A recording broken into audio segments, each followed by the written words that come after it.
नमस्ते सोल्स। सो आज का टॉपिक है how to stop over thinking. सबसे पहले तो ये वीडियो सुनने के पहले आप एक पॉज लीजिए और एक डीप ब्रीथ लीजिए। ठीक है, inhale and exhale. Listen this video calmly. ठीक है, सबसे पहले हम समझेंगे कि ओवर थिंकिंग होती क्यों है। मैं आपको 3-4 रीज़न्स बताऊंगी ओवर थिंकिंग क्यों होती है, एंड बाद में हम समझेंगे कि आप ओवर थिंकिंग को स्टॉप कैसे कर सकते हो। ठीक है, फर्स्ट रीज़न है ओवर थिंकिंग का कि आप कुछ ना कुछ अवॉइड कर रहे हो। आप कुछ वर्क अवॉइड कर रहे हो, कोई अपनी रिस्पॉन्सिबिलिटी अवॉइड कर रहे हो, या आपने सोचा था कल मैं जल्दी उठूँगी या कल से मैं एक्सरसाइज करूँगी, तो आप वो सब चीज़ें नहीं कर रहे हो एंड वो चीज़ें अवॉइड कर रहे हो। आप प्रोकास्टिनेट कर रहे हो चीज़ें करने के लिए। ठीक है, ये मेन रीज़न है ओवर थिंकिंग का। सेकंड रीज़न है आप कोई चीज़ पे होल्ड करके रखे हो किसी चीज़ को। मे बी वो आपका पुराना बॉयफ्रेंड हो, या कोई पुरानी चीज़ हो जो गुम हो गई हो, या आपसे कोई मिस्टेक हो गई हो। फॉर एग्ज़ाम्पल वर्क एनवायरनमेंट में कोई मिस्टेक हो गया काम में, या किसी ने आपको बहुत ज़ोर का डांट दिया और उससे आप उसको पकड़ के रखे हो कि मुझे क्यों डांटा। ऐसा कोई इमोशन हो जो आपने उसको बहुत पकड़ कर रखा है। ठीक है, ये सेकंड रीज़न है ओवर थिंकिंग का। थर्ड रीज़न है आप बाहरी मतलब एक्सटर्नली बहुत एक्सपेक्ट कर रहे हो लोगों से। फॉर एग्ज़ाम्पल कोई आपको आके खुश करेगा, कोई आपको आके फ्लावर देगा, कोई आपको डिनर पे लेके जाएगा, कोई आपकी मदद करेगा, कोई आपके लिए खाना बनाएगा, कोई तो आएगा एंड देन आप खुश रहोगे।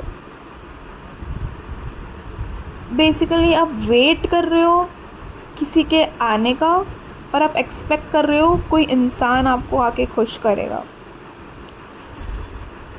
ये 3 चीज़ें हैं mostly majorly because of which लोग ओवर थिंक करते हैं। ठीक है, मैं आपको 1 बाय 1 सभी चीज़ों का सॉल्यूशंस बताऊंगी। ठीक है, फर्स्ट रीज़न है आप अवॉइड कर रहे हो, आप प्रोकास्टिनेट कर रहे हो।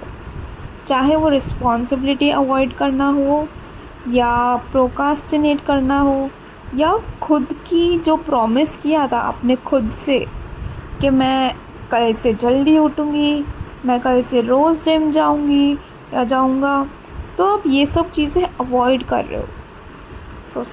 उसका सलूशन क्या है?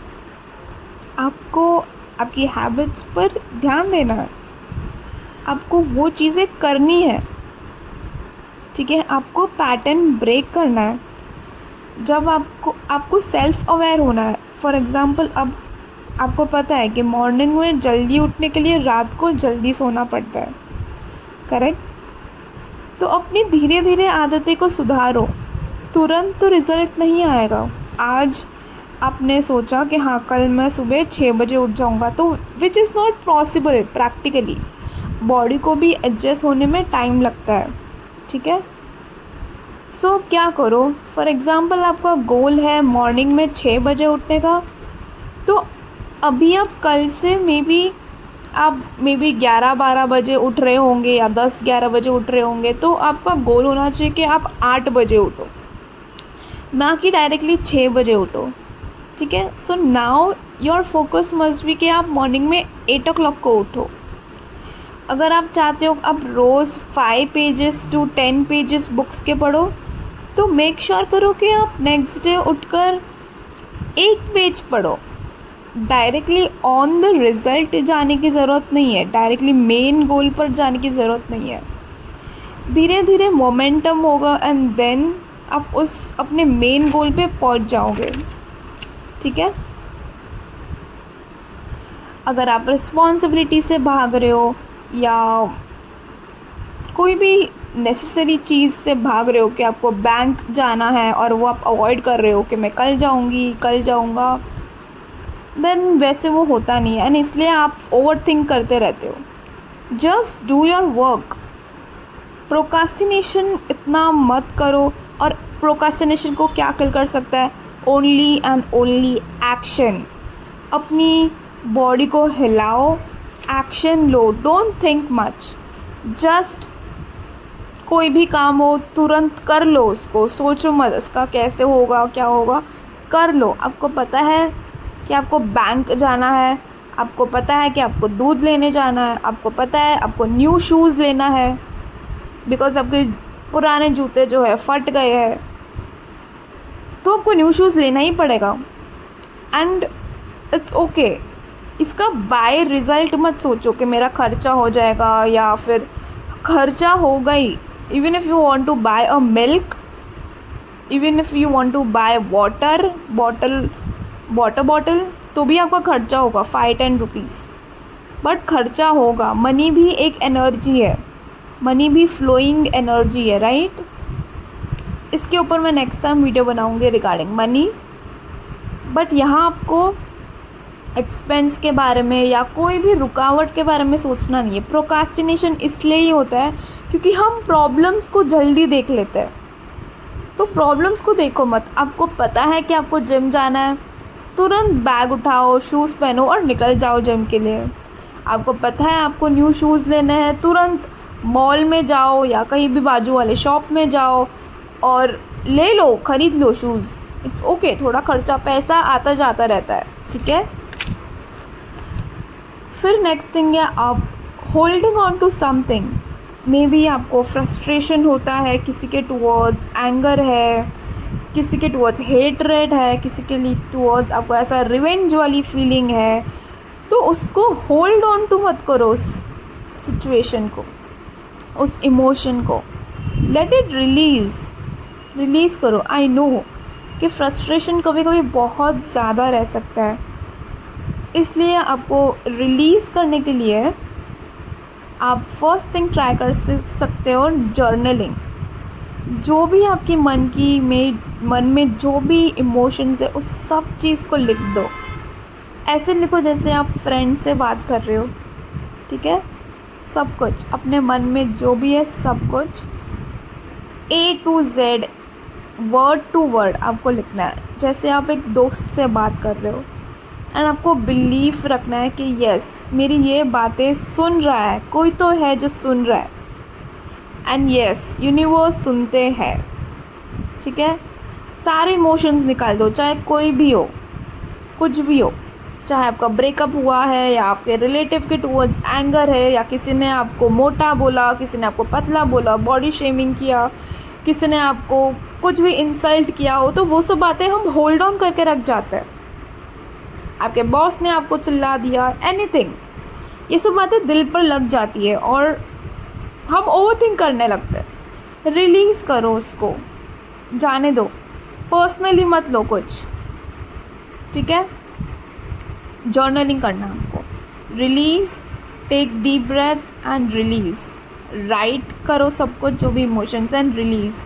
फील करो उस पेन को, रो, चाहिए तो आपको रोना आ रहा है तो रो, बट रिलीज़ करो, ठीक है।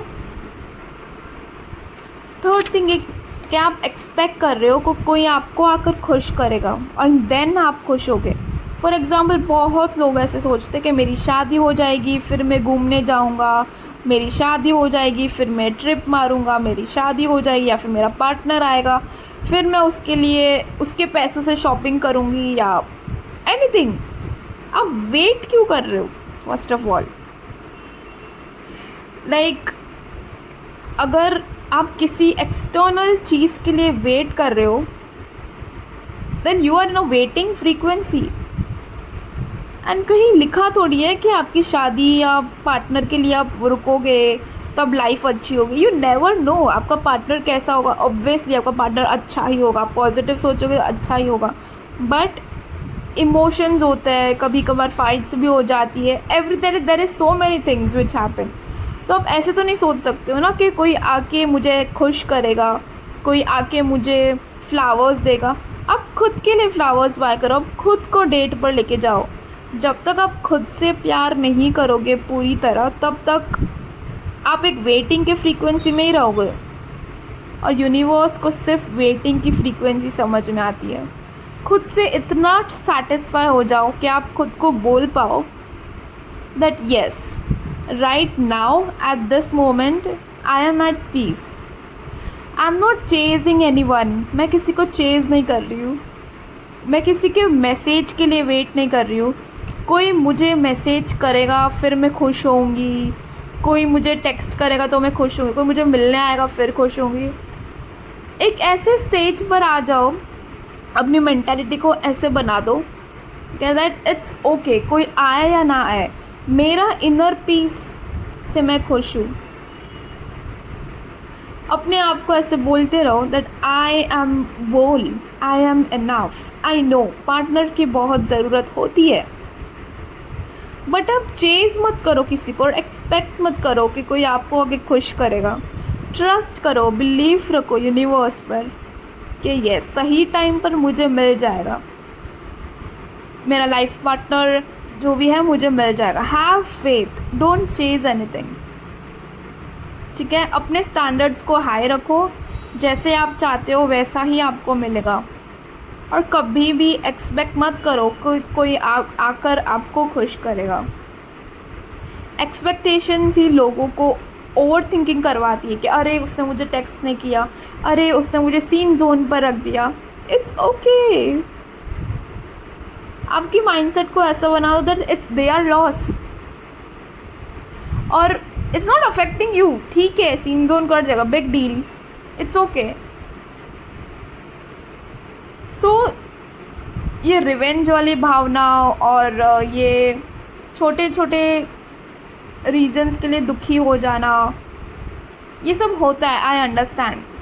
बट आप जब खुद को इतना प्यार कर रहे हो, खुद के लिए इतना कर रहे हो, आप अपनी हैबिट्स को अच्छी सुधार रहे हो, आप अच्छा खाना खा रहे हो, आप रोज़ जिम जा रहे हो या वॉक करने जा रहे हो, या आप मेडिटेशन कर रहे हो, आप भगवान का नाम जप कर रहे हो, आप खुद की लाइफ, खुद को प्यार दे रहे हो, खुद की एनर्जी में इतने इन्वॉल्व हो, खुद के इनर पीस ने आपने अचीव कर लिया है, तो आपके दिमाग में आएगा ही नहीं कि आपको किसी ने सीन जोन कर दिया, कोई आपको गोस्ट कर दिया। आपके दिमाग में ये सब आएगा ही नहीं, क्योंकि आप ही, आपका कप इतना फुल है, आपकी लाइफ इतनी पीसफुल है, आप इतना ग्रेटफुल रहते हो, आप यूनिवर्स को हर चीज़ के लिए थैंक यू बोलते हो। The thank you universe for this life, thank you universe for this home, thank you universe for food, clothing, shelter, thank you universe for water। आप इतना ग्रेटफुल रहते हो हर छोटी चीज़ के लिए। लाइक आपकी आंखें वर्क कर रही है, thank you universe, my eyes are working perfectly, thank you universe, my voice is working perfectly, my digestive system is working perfectly, my hairs are beautiful, I am beautiful, I feel beautiful. जब आप खुद ही एक grateful energy में रहते हो, तब आप सोचोगे ही नहीं, आपको फ़र्क ही नहीं पड़ेगा कोई कि आपको कोई भाव दे रहा है या नहीं दे रहा है, बिकॉज आपका कप फुल है, करेक्ट। सो एक ग्रेटफुल एनर्जी में रहो, ऑलराइट। सो अगर आपको ये वीडियो अच्छा लगा हो then do hit the like button, and अगर आपको मेरे से गाइडेंस चाहिए हो या 1-on-1 सेशन चाहिए हो, देन आप मुझे इस मेल आईडी पर मेल कर सकते हैं। Thank you for listening. Her her Mahadev.